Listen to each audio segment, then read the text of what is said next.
Punamakpu Charushi ngasige episode asida amuka hanna taramna okjari khurumjari.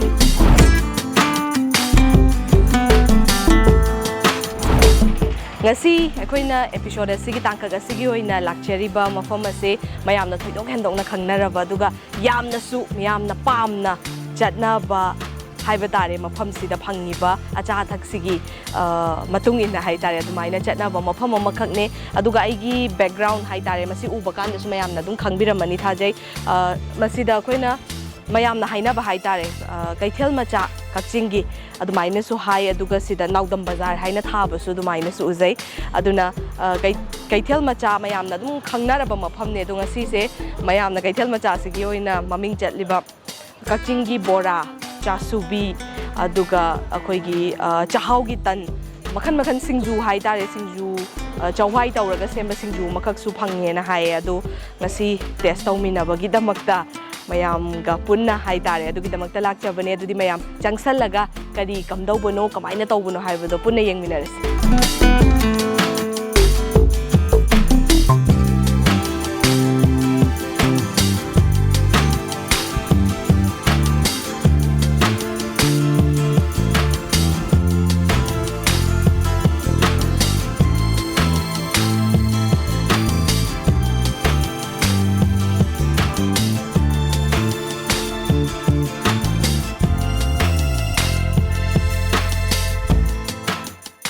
ima makal mayam amdi ure Bora Chasubi ado ima phangiba makal singse Bora da su makal ani uze ado Bora singa dagi tongan phangi mayam se si kai oidoino haiba se hana imana kitang haibiyo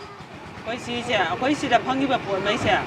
kano siang na hubo ngaktane ba siang gi pothong ngaktane koi si da phangi mai siang na taba to pa de yaude moida gumba kai gumam te yaude ba ado Bora se siga masak sumana de do masak mana da base makalani se kai oidoino saibiyo si Bora se amasina ne masla adagi maroi machan suna hape ba ko sungi se na machan yautaba ajam na oiba cham na oiba aduga sisna chahau ta noidoini ko ado amang angau na uri se asina kaino oidoira dum cham batan se o si ching atak basna dum oiba sine ba hoi Chasubi su aduga sina kupsu chana ba do oh ado ima nga sai khon sum uzaba kanda ima hoina smaina tamba kanda masing su tv ko ado si se kaya kamai chingbano ado su haibiu ne ba si pisa amada ne ko si ma ani si mana de ba makan ani thopani na paisa maman juman de amasina paisa humra ching ni pisa amakhata si masina Manipur ching ya ba pisa di packet na taba subnagi pisa paisa paisa humra paisa humra sida masing sa amada ne pa 70 ne ba ko amai na 80 oi ba sumai na ching ba ne ba hoi ma adudi akoisu hoi mamangda su mayam ama chadi chajare adobo kaithel sida phammaga chabagi mahau da su mayam punna longmina sen hekta lakcharabane aduni ma makhal sing sa hai tare khara imana adum yengaga khidang pibiro mayamga punna mahau sing sisu yengmina na ba yengsi hoi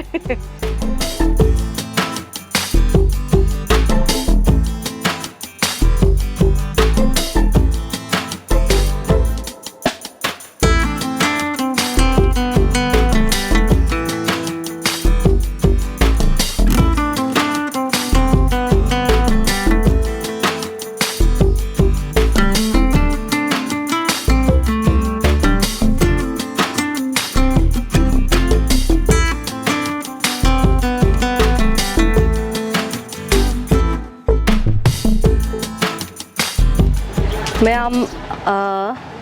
kaithel machagi mafam za phangiba yamba loinamak ayamante loinamak sure hujikti puthokpire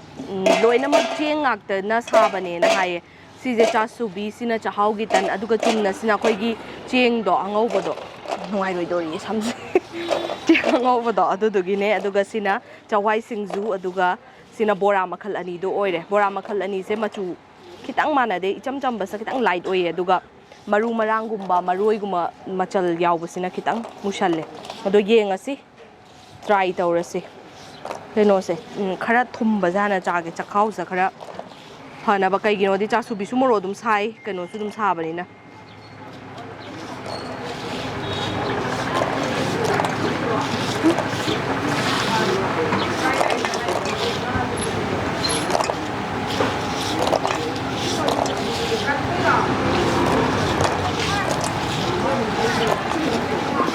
하왜? 근데 톰데. 톰다 바람 할. Ngasai khoi na sum ujaba kan da su bora si yam lo bulak pi ba ado kaithel da yoliba da gilam khai da yoliba duga ap khoi khwai man da yoli sing se sidagi loi da lo bu oi doira sidai ne lo ba su yawi mayum da kha sa ba su yawi o masana dum sa jab sa bora li sing tara pu doi ne ba ko tara pu ba si manga han thilala doi ne manga ma nga le thilan de lap pi ba de ngam da ba ne na hoi hora pi doi ne ba ho pi doi ne hawe cheng angau bagi sisu sina moi na mo picking macha sa yon bi do mo yon doi ne ba sina mo o masana sa za doi ne ba sina mo na picking macha sa ba doi mo sa doi ne pe di sing manga ai dukan da manga ahumam lai de sida aniam lai manga yo doi adu ni mi se dum lep tana lai ro ka sai de gi dum la ko hai adu sep se ai na budi se tat khare ka ma je ro round ta ro pancake hauba gi type ta tan haiba do adu gi type ta ni hauba se cha hau je kai no oina su puri gi type ta hauba su lei dana sisna tan haiba gi type ta hauba du tan haiba gi type ta hai kai no tan haiba ni tan haiba ai moi dukan ai Kakching Bora se yam chai ba cha su bi ga Kakching Bora di mamang de dum chai yum da su aduga aina school ta binarak pakan da su aigi imanabi sing haitare Kakching da gi am yawe duna moigi dum visiting gi moigi mama hoina ga purak pado adu da su am chai yam hawe oina maga chari khai pen da ba ma tawe bora se mi di kalle chabdo yam na wai na habi sai aidi hoi khara marak ta kai haini saibado yam na kai haini krem lau da su yaure adu budi nungai te ko duga to chaung choi tam ni chi gi ma kon ji so de ma hawa ni do huziki yamna krem lau ba su lau ba yaw pa su hang se ima da ima khoi na bora se hoi ayam ban lei ra ga cha ba tam da loi na mak ti krem lau ba loi oi gal le ba ado marak da su lau ba khoi krem lau da bu su yaw re ba si je thamba hai ta re bora je thamba da soi ba gi oi doi ra kai gi oi doi si krem lau wa se su lau ra i do adu do moi na ne noi na sidagi mi lau ba mai si akoi si da tau ba de su lau ba yaw ro ba adu ga noi na asaba pi hai da pi da na asaba si pu ba matam na moi na gas manin si hang dok ta na punjil la pu ba adu gas tu maning da mu ta jin ban na ma du na mu ui de krem lau da ba ne ba o phajana hang to ga thamba du na phadoi ne ba adu di mayam asaba janing ba taraga su asaba se hang to ga pubi ba doi tar di ahau ba zawa hau ba bora oirani hang dok ta ba taraga di dum sut laurani sini na asaba di pam ba ko asaba du pam ba do khoi di moi da asaba pining te ba kai gi no yum yo ka na bora hau ti hai doi ne ba bora hau ti hai ba do khoi si da hai nuai te ba hoi adu ni me pura ga di moi da game lau na dum phang doi ne ba moi maningai chau ba kana umam da asaba pi bi hai ba ko ku ba di ne moi toi si hoi ado asaba pam tar su me yamna sigi Kakching Bora gi oina di ma saba da ba ngasai gi game lau ba du ne ba maru oi ba se aduna sarasu khara hang to ga pubi ba tare khumjal laga puradi manin myam do loina mo omsala thama bani na sut kani habi bane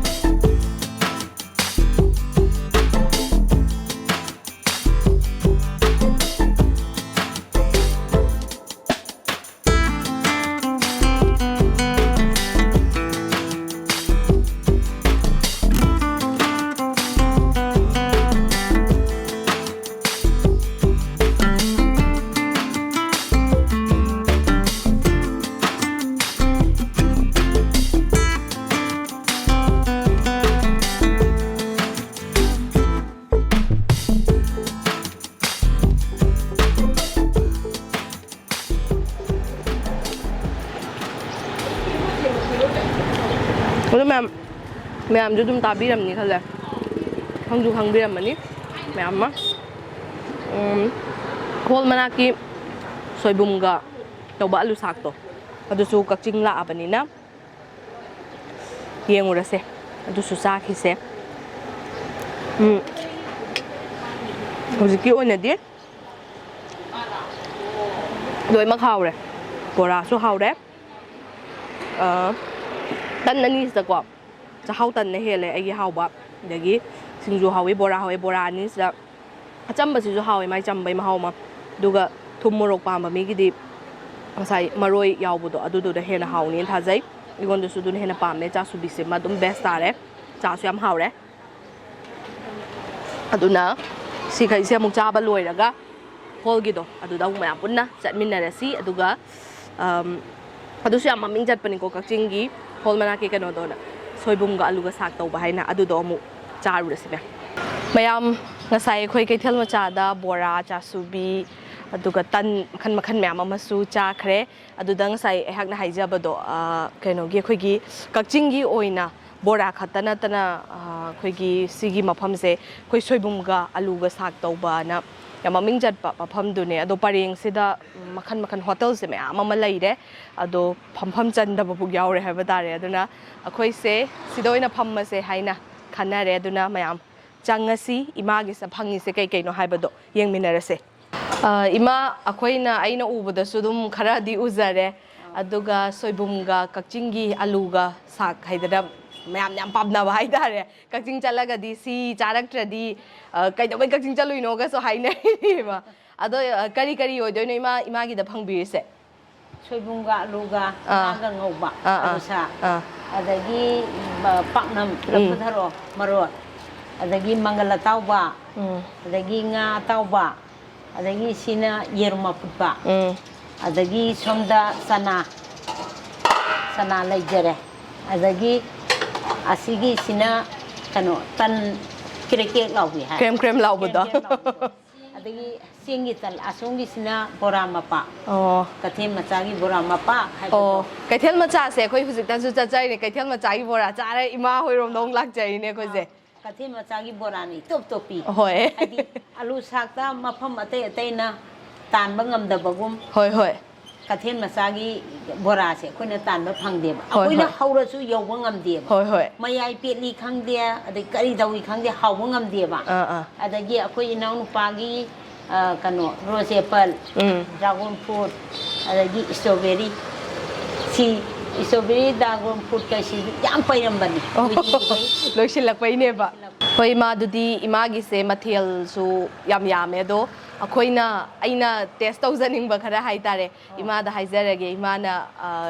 ꯍꯥꯏꯔꯤꯁꯤꯡꯗꯣ ꯄꯤꯕꯤꯔꯣ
ꯏꯃꯥꯅ ꯈꯔ ꯄꯤꯕꯤꯔꯦ ꯑꯩꯈꯣꯏꯅ test ꯇꯧꯅꯤꯡꯕ ꯍꯥꯏꯇꯥꯔꯦ ꯁꯤꯡꯖꯨ ꯑꯗꯨꯒ ꯀꯩꯅꯣ ꯁꯤꯗ ꯂꯩꯔꯦ ꯑꯩ ꯁꯨꯃꯥꯏꯅ ꯈꯤꯇꯪ ꯍꯥꯏꯗꯧꯔꯒꯦꯀꯣ ꯀꯩꯅꯣ ꯁꯣꯏꯕꯨꯝꯒ ꯉꯥꯒ ꯑꯂꯨꯒ ꯁꯥꯛ ꯇꯧꯕ ꯉꯧꯕꯗꯣ ꯑꯗꯨ ꯁꯤꯗ ꯂꯩꯔꯦ ꯃꯪꯒꯟ ꯑꯀꯦꯝꯕ ꯂꯩꯔꯦ ꯆꯅꯥ ꯁꯤꯈꯩꯁꯦ ꯍꯥꯟꯅ ꯂꯧꯔꯦ ꯍꯣꯔꯦꯟ ꯑꯋꯥꯠ ꯑꯄꯥ ꯂꯩꯔꯒꯁꯨ ꯏꯃꯥꯗꯒꯤ ꯑꯗꯨꯝ ꯍꯥꯏꯔꯒ ꯂꯧꯔꯒꯦ ꯑꯗꯨꯒ ꯆꯥꯔꯁꯤ ꯍꯥꯎꯋꯤ ꯍꯥꯎꯇꯦ ꯌꯦꯡꯉꯁꯤ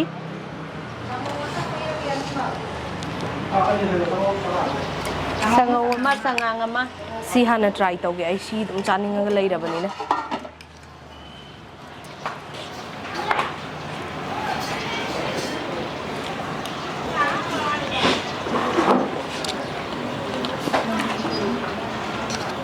하왜?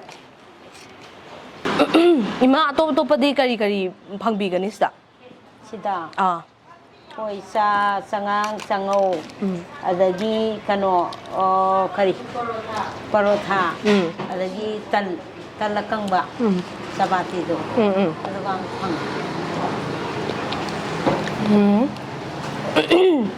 박남 지주 try tawjage 박남 su amatang hapiroi ma. 진짜 좀 맛있다 하필. 找比找哎。 이마기 박남 지나가 내미 도움이 완타니고.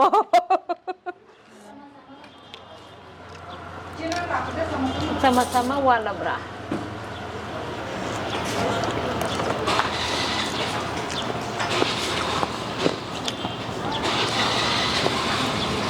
싱주시수 얌나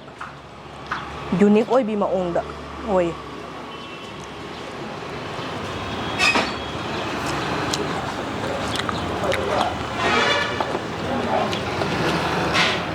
우모로기 mà hao mà lại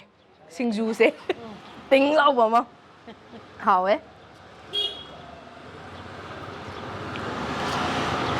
sinh du sẽ yam giàu gần đó bợ mày yam để giàu gần đó bợ cái nó mà suy yếu có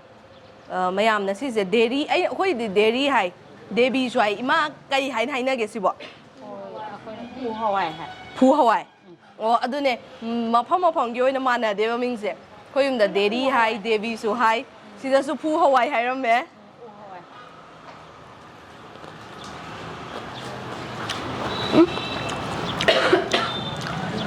Hùng một mà nằm trên này đấy.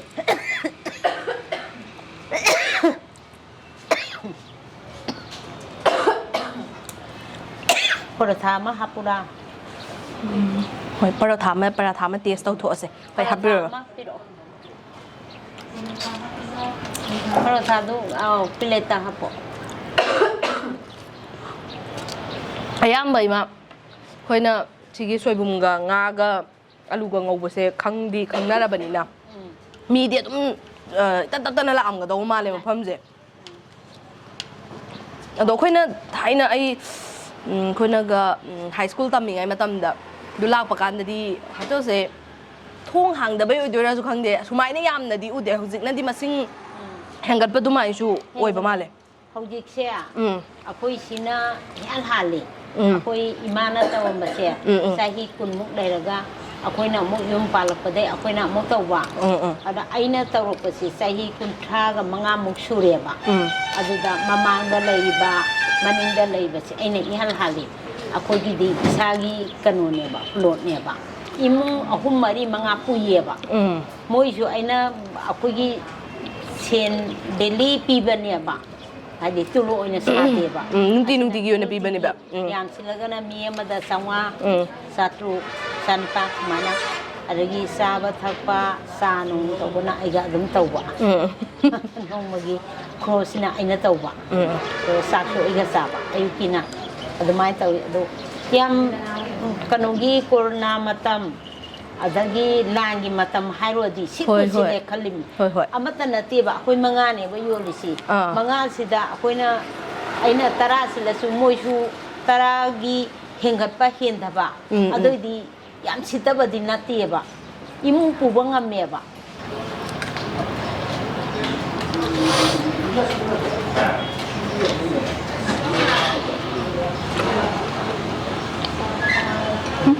Hảo ấy.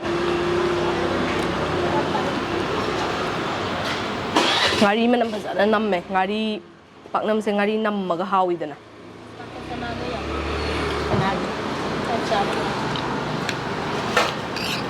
Para tháo nghiêng xí. Cha thế kia. Cha xí hồi cha ngang ngôi này bươi mà. Nama. Sẽ cha ngang thằng lẽ có. Xí. Thật sẵn là luôn. Hảo ấy bà thảo học xa khi ní cha sẽ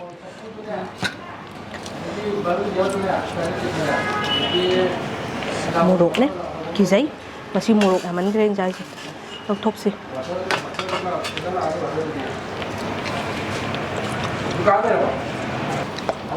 ai điểm nung ai imai mà sẽ phom dân là cơ dragon fruit so một khai video gì mà red oi ba pink hai đôi này khơi gì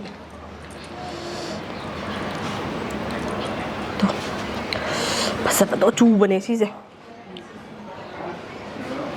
mau siapa nak ba